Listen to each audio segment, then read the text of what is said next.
you have the knowledge and the willpower and the discipline to get it done. Your heart, your life, your happiness is your responsibility and your responsibility alone. One day, you're going to realize your life is yours, and there's a lot of people important to you that surround it, but ultimately it's yours. Then you must decide where you want to invest this life. Invest in something worthwhile. You have to picture yourself there. Wherever it is, you've got to picture yourself there. All right, the next step is you've got to believe it.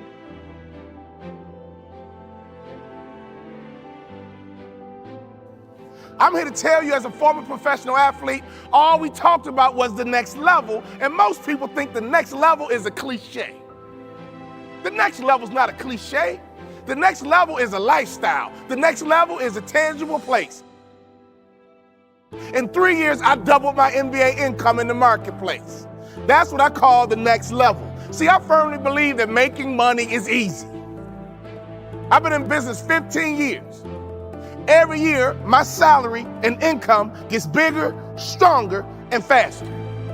Why? Because I understand the keys to that proverbial next level.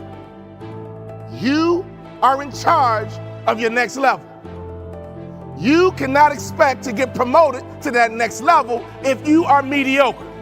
Some of you guys are doing a 5 million, you want to get to the next level, it's going to require you to become somebody different. If you're at 10 million, you want to get to 20 million, you can, but you must become someone different.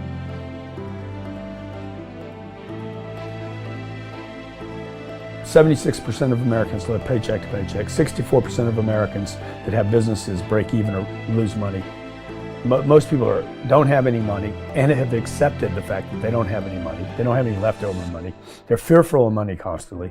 They overspend. They don't know how to produce money. They definitely don't know how to multiply it. The land of the brave and the home of the free, it's not even close to the truth. It's just important for people to understand that complaining has no value. And if you complain about not having enough money, work more. If you complain about not having work-life balance, spend more time on vacationing and your family. It's super simple. Let your actions dictate instead of sitting there and feeling like you're not in control. Poor people say, I can't afford it, I can't do that, I don't have time. It's an escape, you know what I mean? It's easy to say I can't afford it. Oh, I'm too tired. Oh, I can't go to the gym. You know, when you could go to the gym, but no, I can't. Truth is, I'm just too lazy to go to the gym. Money doesn't have value, right? And this is an important thing that most people don't immediately understand, is that money itself doesn't have value. Money is a vector for transmitting value. It's how you express value. But the value isn't in the money. It's in the product or service you bought with it. And it's in the labor you gave in order to acquire it in the first place. That's where the value comes from. There's nothing intrinsically valuable in the money. You shouldn't put money in a house. You should put money in your brand. You should put money in the marketing. You should promote yourself, not put money in where you and the kids live. Right. Why is that a mistake?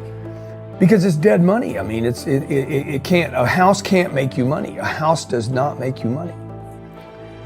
The only reason people think a house makes them money is they're comparing it to, if I rent, that costs me money. But, you know, if you need to go to a hospital, you don't buy the hospital.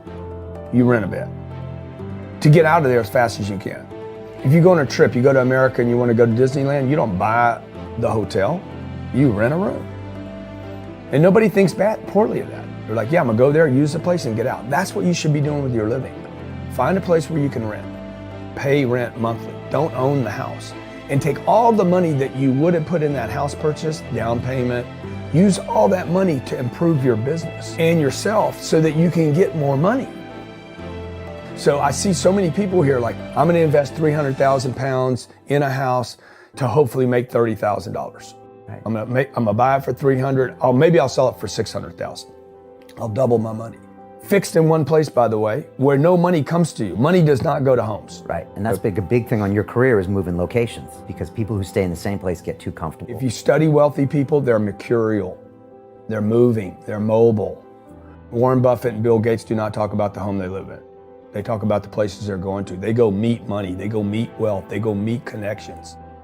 People are stunningly accepting of anything if they actually believe that's the purest form of it.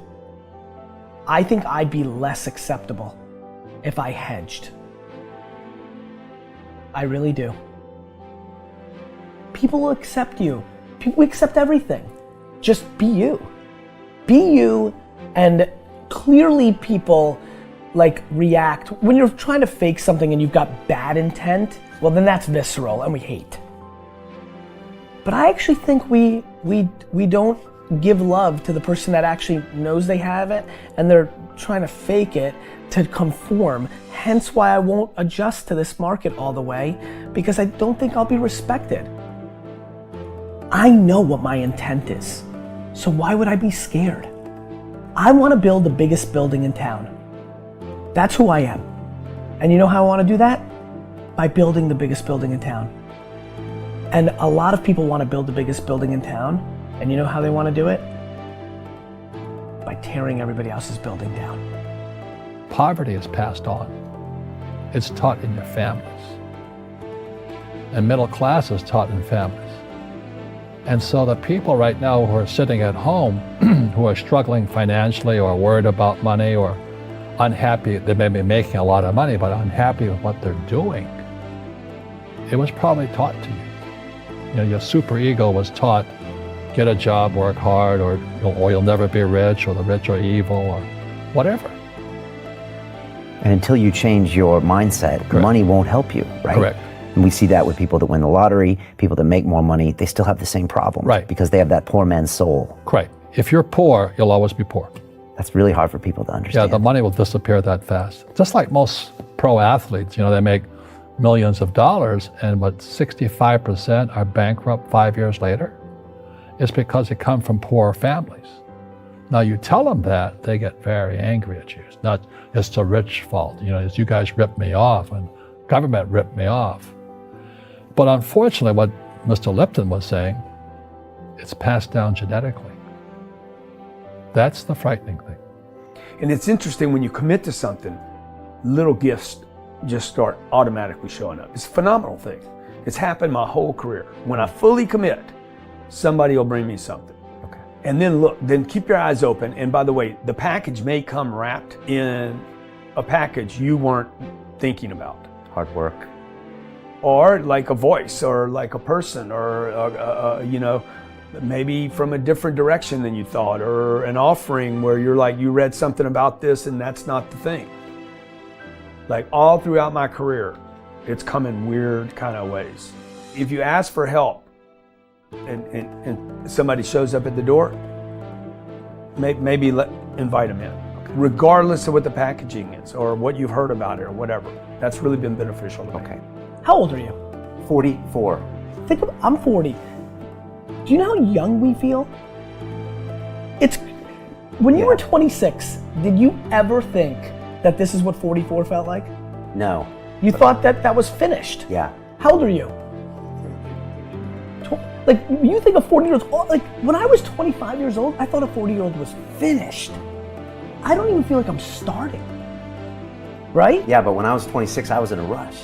I understand. And all of those guys and girls on the streets last night, when you say that to them, like their face kind of goes blank, because all the stuff they watch, MTV, music videos, this, it's all about the bling now, and the this now, and the this now. You know, and MTV's tame. You start following people on Instagram, and it's a disaster. They're all pushing, like, you know, it's all about champagne and private planes, and you can get it too, and just sign up for my course, like, and everybody's falling for it. So I'm coming out, and first of all, I want to be historically correct.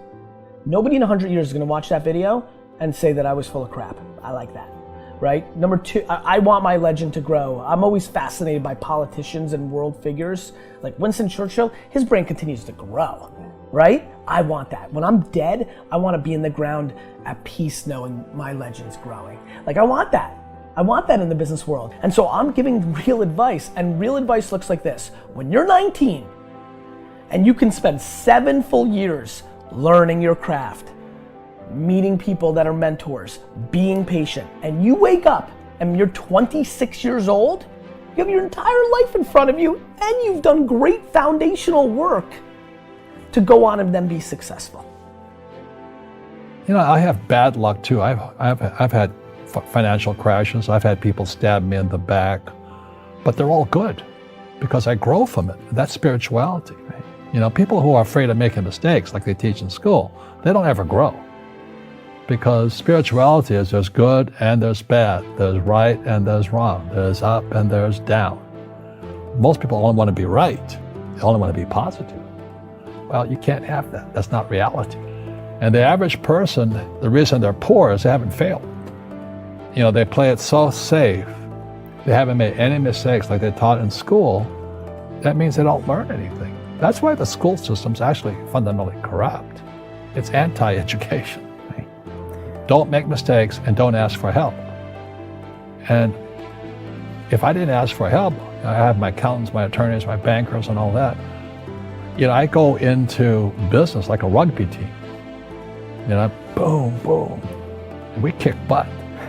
But the average guy is standing there, oh, I'm an A student, I'm going to do this all on myself. And a bunch of rugby players run you over and you go, well, they're not playing fair.